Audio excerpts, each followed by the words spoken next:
ಪ್ರಧಾನಿ ನರೇಂದ್ರ ಮೋದಿ ನೇತೃತ್ವದ ಸರ್ಕಾರದಿಂದ ಐತಿಹಾಸಿಕ ನಿರ್ಧಾರ.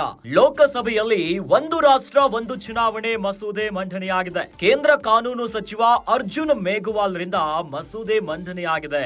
ಆಡಳಿತ ಪಕ್ಷದ ಎಲ್ಲ ಸದಸ್ಯರಿಂದ ಒನ್ ನೇಷನ್ ಒನ್ ಎಲೆಕ್ಷನ್ ಮಸೂದೆಗೆ ಬೆಂಬಲವನ್ನ ನೀಡಲಾಗಿದೆ. ಪ್ರಧಾನಿ ಸೇರಿದಂತೆ ಆಡಳಿತ ಪಕ್ಷದ ಎಲ್ಲಾ ಸದಸ್ಯರು ಮೇಜು ತಟ್ಟುವ ಮೂಲಕ ಬೆಂಬಲವನ್ನ ಸೂಚಿಸಿದ್ದಾರೆ. ಲೋಕಸಭೆ, ರಾಜ್ಯ ವಿಧಾನಸಭೆಗಳಿಗೆ ಏಕಕಾಲಕ್ಕೆ ಚುನಾವಣೆ ನಡೆಸುವಂತಹ ಮಸೂದೆ ಇದು. ಎನ್ಡಿಎ ಚುನಾವಣೆಯ ಪ್ರಣಾಳಿಕೆಯ ಪ್ರಮುಖ ಭಾಗವಾಗಿದ್ದಂತಹ one nation one election. Congress, TMC, SP, AAP ಹಲವಾರು ವಿಪಕ್ಷಗಳಿಂದ ಮಸೂದೆಗೆ ವಿರೋಧವನ್ನ ವ್ಯಕ್ತಪಡಿಸಿದ್ದಾರೆ. ಕೇಂದ್ರದಲ್ಲಿ ಆಡಳಿತ ರೂಢ ಪಕ್ಷಕ್ಕೆ ಲಾಭ ಆಗತ್ತೆ ಅಂತ ವಿಪಕ್ಷಗಳು ಆರೋಪವನ್ನ ಮಾಡಿದ್ದಾರೆ. ಇದೊಂದು ರೀತಿಯಲ್ಲಿ ಸರ್ವಾಧಿಕಾರವನ್ನ ಹೇರುವ ಪ್ರಯತ್ನ ಅಂತ ವಿಪಕ್ಷಗಳು ಗರಂ ಆಗಿದ್ದಾವೆ. ಎನ್ಡಿಎ ಚುನಾವಣಾ ಪ್ರಣಾಳಿಕೆಯ ಪ್ರಮುಖ ಭಾಗವಾಗಿತ್ತು ಒನ್ ನೇಷನ್ ಒನ್ ಎಲೆಕ್ಷನ್. ಸದ್ಯ ಲೋಕಸಭೆಯಲ್ಲಿ ಒಂದು ರಾಷ್ಟ್ರ ಒಂದು ಚುನಾವಣೆ ಮಸೂದೆ ಮಂಡನೆಯಾಗಿದೆ. ಕೇಂದ್ರ ಕಾನೂನು ಸಚಿವರಾಗಿರುವಂತಹ ಅರ್ಜುನ್ ಮೇಘವಾಲ್ ರಿಂದ ಮಸೂದೆಯನ್ನ ಮಂಡನೆ ಮಾಡಲಾಗಿದೆ. ಬಹಳ ಐತಿಹಾಸಿಕ ನಿರ್ಧಾರವನ್ನ ಕೈಗೊಂಡಿದ್ದಾರೆ ಪ್ರಧಾನಿ ನರೇಂದ್ರ ಮೋದಿ ಅವರ ನೇತೃತ್ವದ ಸರ್ಕಾರದಿಂದ. ಇಡೀ ದೇಶದಲ್ಲೇ ಲೋಕಸಭೆ ಮತ್ತು ರಾಜ್ಯ ವಿಧಾನಸಭೆಗಳಿಗೆ ಏಕಕಾಲದಲ್ಲಿ ಚುನಾವಣೆ ನಡೆಸುವಂತಹ ಮಸೂದೆ ಇದು. ಇದನ್ನ ಜಾರಿ ತಂದೇ ತರ್ತೀವಿ ಅಂತ ಎನ್ಡಿಎ ಚುನಾವಣೆಯ ಹೊತ್ತಿನಲ್ಲೇ ತಮ್ಮ ಪ್ರಣಾಳಿಕೆಯಲ್ಲಿ ಇದರ ಪ್ರಮುಖ ಭಾಗವಾಗಿ ಬಿಂಬಿಸಿತ್ತು. ಈಗ ಅದರ ಐತಿಹಾಸಿಕ ನಿರ್ಧಾರಕ್ಕೆ ಕಾಲಿಡ್ತಿದ್ದಾರೆ. ಆಡಳಿತ ಪಕ್ಷದ ಎಲ್ಲ ಸದಸ್ಯರು ಕೂಡ ಒನ್ ನೇಷನ್ ಒನ್ ಎಲೆಕ್ಷನ್ ಮಸೂದೆಗೆ ಬೆಂಬಲವನ್ನ ಸೂಚಿಸಿದ್ದಾರೆ. ಪ್ರಧಾನಿ ಸೇರಿದಂತೆ ಆಡಳಿತ ಪಕ್ಷದ ಎಲ್ಲ ಸದಸ್ಯರು ಕೂಡ ಮೇಜನ್ನ ತಟ್ಟುವುದರ ಮೂಲಕ ಬೆಂಬಲವನ್ನ ಸೂಚಿಸಿದ್ದಾರೆ. ಬಹಳ ಐತಿಹಾಸಿಕವಾಗಿರುವಂತಹ ನಿರ್ಧಾರ ಇದು. ಸಂವಿಧಾನದಲ್ಲಿ ಸಾಕಷ್ಟು ಬದಲಾವಣೆಗಳು ತರುತ್ತೆ ಇದರಿಂದ. ಅಂದ್ರೆ ಇಡೀ ದೇಶದಲ್ಲೇ ಮೊದಲು ಲೋಕಸಭೆಗೆ ಬೇರೆ ಹೊತ್ತಿನಲ್ಲಿ ಚುನಾವಣೆ ಆಗ್ತಾ ಇತ್ತು, ರಾಜ್ಯದ ವಿಧಾನಸಭೆಗಳಿಗೆ ಚುನಾವಣೆ. ಹೀಗಾಗಿ ಪದೇ ಪದೇ ಚುನಾವಣೆಯಿಂದಾಗಿ ಸಾಕಷ್ಟು ಆರ್ಥಿಕ ಸಂಕಷ್ಟಗಳ ಎದುರಾಗುತ್ತೆ. ಜೊತೆಯಲ್ಲಿ ಅಭಿವೃದ್ಧಿ ಕಾರ್ಯಗಳಿಗೆ ಇದು ಒಂದು ರೀತಿಯಾಗಿ ತೊಡಕಾಗುತ್ತೆ ಅನ್ನುವಂತ ಸಾಕಷ್ಟು ವಿಚಾರಗಳನ್ನ ಗಮನದಲ್ಲಿಟ್ಟುಕೊಂಡು ಪ್ರಧಾನಿ ನರೇಂದ್ರ ಮೋದಿ ಅವರ ನೇತೃತ್ವದಲ್ಲಿ ಒಂದು ಐತಿಹಾಸಿಕ ನಿರ್ಧಾರಕ್ಕೆ ಈಗ ಕಾಲಿಟ್ಟಿದ್ದಾರೆ. ಇನ್ನು ಇದನ್ನ ವಿರೋಧ ಪಕ್ಷಗಳು ಇದನ್ನ ವಿರೋಧಿಸಿದ್ದಾರೆ, ಹಲವು ಆರೋಪಗಳನ್ನ ಕೂಡ ಮಾಡಿದ್ದಾರೆ. ಕೇಂದ್ರದಲ್ಲಿ ಆಡಳಿತ ರೂಢ ಪಕ್ಷಕ್ಕೆ ಈ ಒಂದು ಮಸೂದೆಯಿಂದ ಲಾಭ ಆಗತ್ತೆ ಅಂತ ವಿಪಕ್ಷಗಳು ಆರೋಪವನ್ನ ಮಾಡಿದ್ದಾರೆ. ಇದು ಯಾವ ರೀತಿಯಾಗಿದೆ ಅಂತಂದ್ರೆ ಈ ಒಂದು ರಾಷ್ಟ್ರ ಒಂದು ಚುನಾವಣೆ ಸರ್ವಾಧಿಕಾರ ಹೇರುವಂತ ಪ್ರಯತ್ನ ಅಂತ ವಿಪಕ್ಷಗಳು ಕಿಡಿಕಾರ್ತಿದ್ದಾವೆ. ಒಟ್ಟಲ್ಲಿ ಒಂದು ರಾಷ್ಟ್ರ ಒಂದು ಚುನಾವಣೆಯ ಮಸೂದೆಯನ್ನ ಲೋಕಸಭೆಯಲ್ಲಿ ಮಂಡನೆಯನ್ನ ಮಾಡಿದ್ದಾರೆ.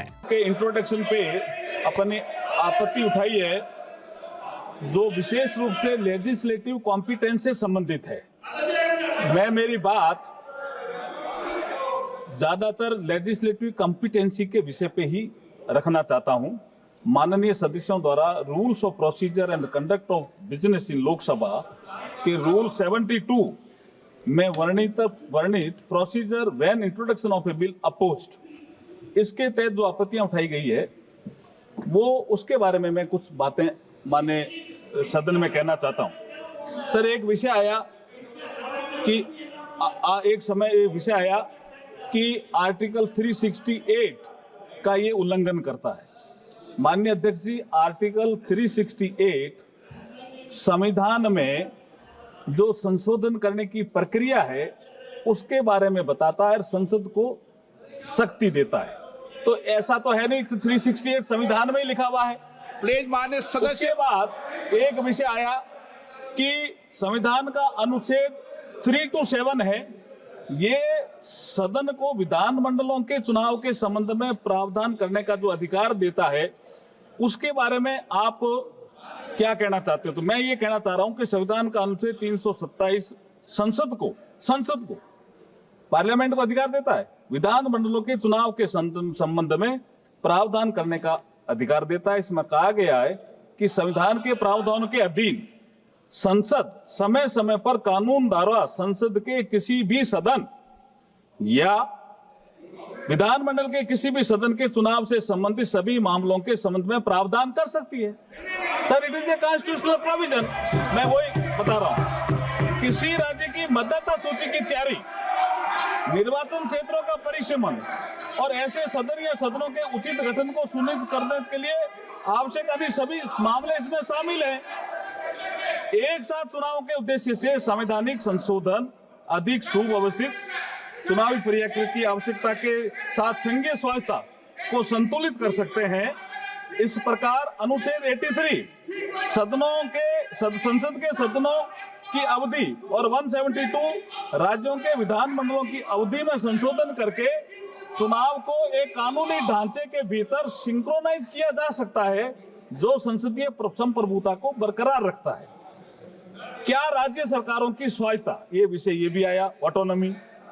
संविधान अध्यक्ष जी, संविधान के 7th शेड्यूल्ड के यूनियन लिस्ट एंट्री नंबर 72, उसमें लिखा हुआ है election to parliament, to the legislature of states and to the offices of president and vice president the election commission के अनुसार केंद्र सरकार को शक्ति प्रदान करता है। सर, ये आपका जो यूनियन लिस्ट है उसका एंट्री 72, और यह संशोधन राज्यों को संविधान प्रदत्त शक्तियों को न तो कम करता है और न ही छीनता है। सर, ये जो संशोधन है एकदम संविधान सम्मत हम लेकर के आए। अब एक विषय आया बेसिक स्ट्रक्चर का, इसमें 2 मिनट में बोलना चाहता हूं बेसिक स्ट्रक्चर पे।